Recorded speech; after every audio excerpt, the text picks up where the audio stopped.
just by tweaking some of the parameters inside the texture map. So I can change it from fractal to regular. I can change the phase to completely change the shape.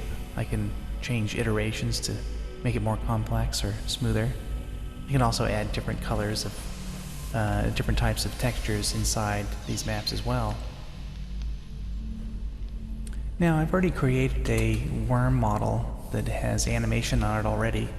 It's a very simple model, and it's also a very simple test animation. There's just a few keyframes along the skeleton so that we can see the worm going through a few different positions, making an impact on the surface of the water.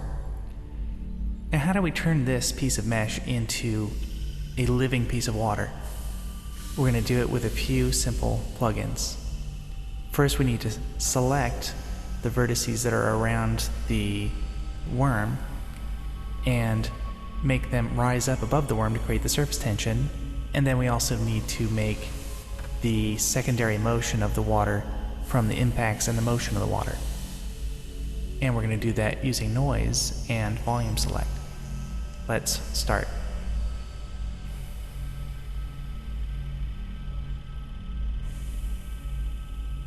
So now we want to select the vertices that are close to the worm body. We're going to clear the selection out with a poly select, and then I'm going to put a volume select again, and we'll go into vertice mode. There's that, there we go.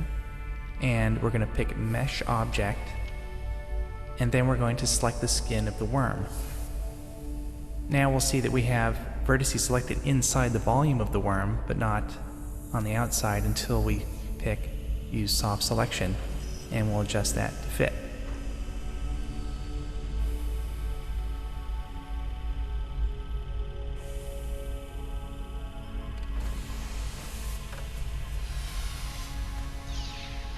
Now we want to push those vertices up to make the surface tension happen. And we're going to use the push plugin. Push basically will move each vertice along its own individual normal and create this effect here. Push is a really great plugin. It's very simple, very fast. I use this quite often instead of displace. So now we can see the worm moving really quickly through there. So now what we want to do is create the secondary motion of the surface of the water. The rippling motion or just the random motion. We'll put poly select on to clear the selection. We'll put another volume select on, but instead of using a texture or an object, we're going to use the actual volume of its own gizmo. And we'll just select carefully the very top of the surface of the water. And then we'll also put a little bit of a soft selection on there, but making sure we don't want to select the bottom.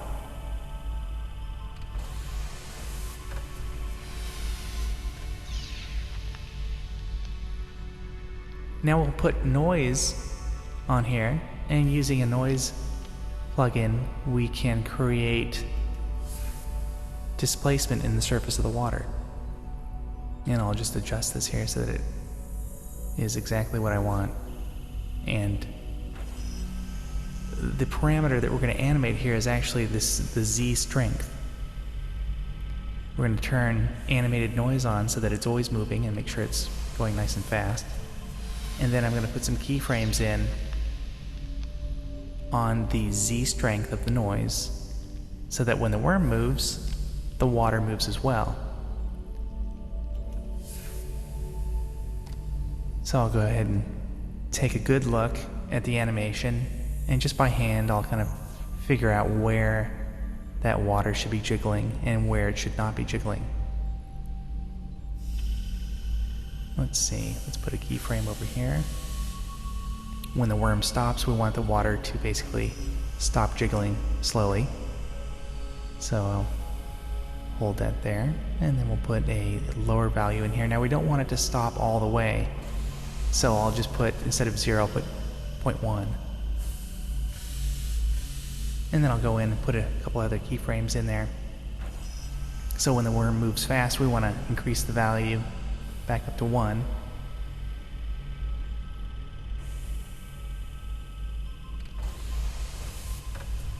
And I'll go ahead and add some more keyframes in there to make the whole thing complete. Well, now it looks like it's about time to render. I'm going to go ahead and put some materials on this and render it off, and here we are. Let's see how this plays.